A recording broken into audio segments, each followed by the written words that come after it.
না তুমি ওটা বাদ দাও, তুমি তোমার মেয়ের জন্য জামাই খুঁজবে তো কিরম খুঁজবে, কি খুঁজবে বল, তার মধ্যে কি গুণ থাকতে হবে বলো? তার মধ্যে একটাই গুণ থাকতে হবে। কি গুণ? বেগুন? সেগুলো স্পোর্টিং। ডাক্তার খুঁজবে না? আমি ডাক্তার খুঁজবো না, ইঞ্জিনিয়ার খুঁজবো কাকুর মেয়েদের জামাইদেরকে নিয়ে কাকুর কমপ্লেন নেই, না। তাই না? না, আমার জামাইদেরকে নিয়ে কোনো কমপ্লেন, কোনো জামাইকে নিয়ে তাই কোনো ভবিষ্যতেও যে দুটো আসবে জিনিস তাকে তাকে নিয়েও দেখতে হবে, হয়তো কমপ্লেন সেটা আমি এখানে বলবো না, পরে। ইস, এটা দেখে আমার বাবা, তুমি ভাবো আমাকে চেম্বার থেকে ফোন করেছে, আমি বলছি জেঠু শোনো আমি এটা বলবো, আমি বলছি কি আমার না ঘুম হচ্ছে না, বলছি কে রাতের ঘুম নিয়ে গেল, আমি বলছি তুমি না বাবা, বলছে, এটা আমার বাবা। মানে কি বলবো দেখে আমি, এত কুল। আর এই যে হচ্ছে বিয়ে করতে বলবে বোনকে।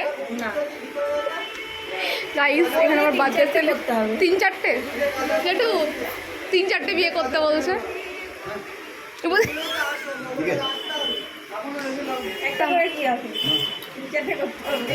শোনো যদি চারটে করতে পারি, শোনো, আমি তোমাকে ছুটি দেখিয়ে বলছি, তোমার ভাই যদি বিয়ের কথা বলে তাহলে বলবে মেয়ের বিয়ে এখন দেবো না, ঠিক আছে? কি বলবে? সেই বলবো যে আর ঠিক সময় মতো বলে দেবো। পাত্র আমার হাতে রেডি আছে, পাত্র কোথায় পেলে তুমি?